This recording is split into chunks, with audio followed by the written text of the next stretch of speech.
नमस्कार दोस्तों, मैं अंकुर उपाध्याय स्वागत करता हूं आप सभी का एक बार फिर से अपनी नई वीडियो में। दोस्तों, ग्रो आईपीओ के बाद लगातार वन साइडेड रैली करता हुआ दिखा ये स्टॉक। पांच ट्रेडिंग सेशन 8%, 10%, 15%, 12% इस तरीके से भागा और 100 रुपए वाला इशू 112 रुपए पे लिस्ट हुआ और लिस्टिंग के बाद एक्सेप्शनल गेन्स दिखाए इसने। और आज की डेट में स्टॉक 187.99 रुपीज का हाई लगाकर गिरने लगा। गिरते गिरते अभी सिचुएशन ये है कि 10% का लोअर सर्किट लग चुका है और इन्वेस्टर्स कितनी भी कोशिश कर लें बेचने की, बिकेगा नहीं अभी ये शेयर क्योंकि लोअर सर्किट पे है। डिटेल में इसके बारे में आप सभी के साथ डिस्कशन करूंगा। कल इस स्टॉक ने 193.8 का हाई लगाया, दैट मींस अपने इशू प्राइस से 94% के इसने रिटर्न्स दिए। तो बहुत ही दमदार रिटर्न्स दिए इस स्टॉक ने।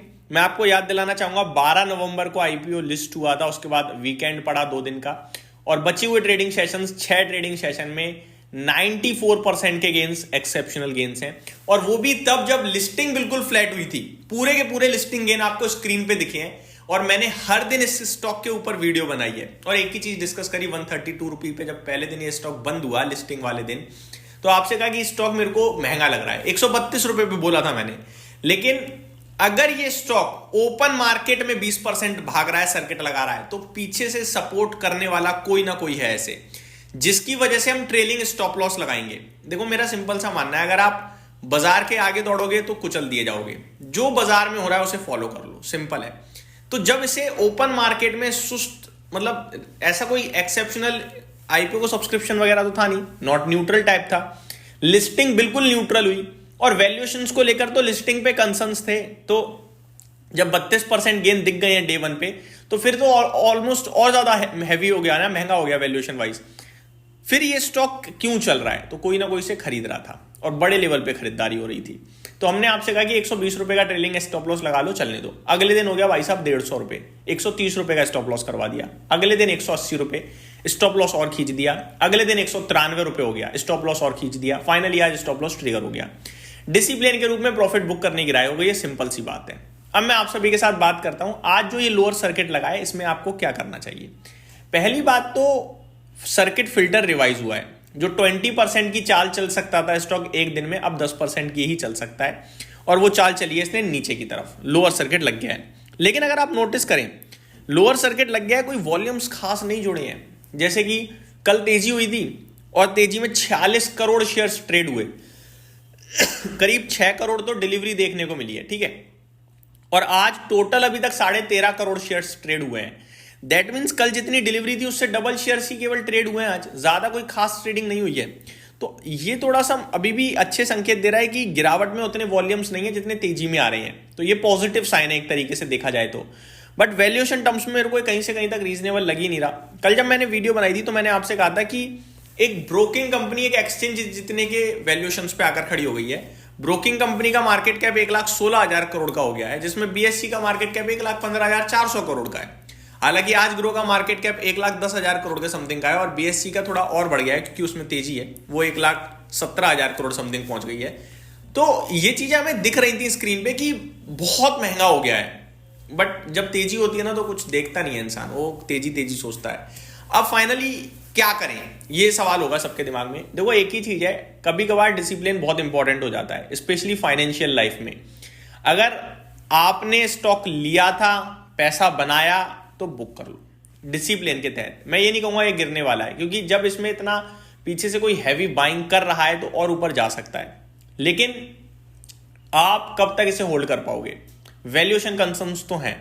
तो मेरा मानना है कि आप या तो लिमिटेड पोजीशन लो या डिसिप्लिन, जहां पे आपका स्टॉप लॉस बनवा रहा है वहां पे डिसिप्लिन के तहत स्टॉप लॉस जरूर रखिएगा। अगर आप लॉन्ग टर्म इन्वेस्टर हो और सोच रहे हो कि मैं लेके बैठ जाऊं, क्या ग्रो अच्छी कंपनी है, लाइफ लॉन्ग बढ़ेगी, सबसे बड़ा प्लेयर है अपने ब्रोकिंग इंडस्ट्री में, तो नो डाउट आप सही हो। लेकिन इस भाव पे नहीं लेना चाहिए, वेट करना चाहिए क्योंकि वैल्यूएशन कंसर्न्स हैं। 52 के पीई पे अभी ट्रेड कर रहा है करीब करीब, जिसमें आपका बाकी ब्रोकिंग इंडस्ट्री के स्टॉक देखोगे तो सबसे महंगा एंजल वन दिखता है हमें, जो केवल 32-33 के पीई पे है और ये 52 पे है। तो काफी महंगा हो जाता है अगर आप उससे कंपेयर करोगे तो। इवन आज एंजल वन 1% ऊपर है, तब भी 33 के पीई पे खड़ा है, तो ये महंगा है थोड़ा। यही बस एक चिंता है मेरे को, और कोई चिंता नहीं है। आज प्रॉफिट बुकिंग का शिकार हुआ है। नेगेटिव बिल्कुल भी नहीं हूं, कंपनी बहुत अच्छी है, लेकिन वैल्यूएशंस कंसर्न्स हैं। या तो रिजल्ट सीजन आने दो, दोबारा Q3 के नंबर्स आएंगे, बहुत दमदार नंबर पोस्ट कर दे, वैल्यूएशंस नीचे आ जाएं तो खरीद लेंगे, कोई दिक्कत नहीं है। लेकिन अगर ऐसा नहीं हो रहा तो फिर मैं थोड़ा सा अवॉइड करने के लिए कहूंगा। ठीक है जी, ये तो गई आपके लिए ग्रो के ऊपर पूरी डिटेल डिस्कशन। अब आ जाते हैं आगे।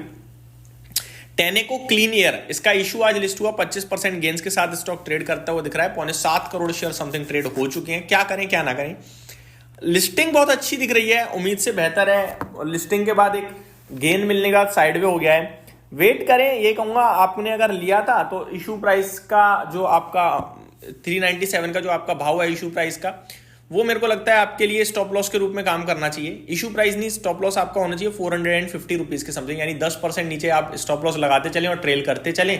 और यही कहूंगा, ऐसा नहीं है कि पूरा गेंस छोड़ देंगे और ऐसा भी नहीं है कि प्रॉफिट बुक करके भाग जाएं, क्योंकि ऐसा कुछ खराब अभी तो नहीं दिख रहा है। फिजिक्स वाला को लेकर मैं क्लियर कट अवॉइड, इग्नोर और प्रॉफिट बुक के लिए कहूंगा। बहुत ही कॉन्ट्रा कॉल है। फिजिक्स वाला सबको ऐसा लगता है कि यार ये तो सबको ही पता है फिजिक्स वाला क्या कर रहे हैं। कभी कभार क्या होता है ना, जो हमें दिख रहा होता है कंपनी जिसको हम जानते हैं, हमें लगता है तो बहुत ही अच्छी कंपनी है। भाई साहब पेटीएम याद है, 2150 रुपए पे इशू आया था। बच्चा पेटीएम को जानता है, बच्चा बूढ़ा बच्चा जवान सब। इशू का क्या हश्र हुआ था। तो जो चीज हमें स्क्रीन पे दिखती है, हमें ऐसा लगता है कि हम जानते हैं उसे, तो उसमें हम क्या लगते हैं, आंख बंद करके भरोसा करते हैं। जानना अलग है, फाइनेंशियल्स अलग है। जान तो आप तब भी सकते हो जब आप दबा के प्रमोशन कर दो, एडवर्टीजमेंट करवा दो, तो आप जान जाओगे। लेकिन एडवर्टीजमेंट कराने में जो पैसा खर्च होता है वो कंपनी की बैलेंस शीट तोड़ देता है। तो फिजिक्स वाला को लेकर भी मैं यही कहूंगा कि यहां भी अलर्ट ही रहें, और जिस भाव पे पहुंच गई है 42,000 करोड़ के मार्केट कैप पे, जस्टिफाइड बिल्कुल नहीं करती है। यही समाप्त करता हूं। ये रिसेंटली लिस्टेड स्टॉक्स के ऊपर बात करी, उम्मीद करता हूं डिटेल्स पसंद आई होंगी। Thank you so much for watching this video. Have a great day guys.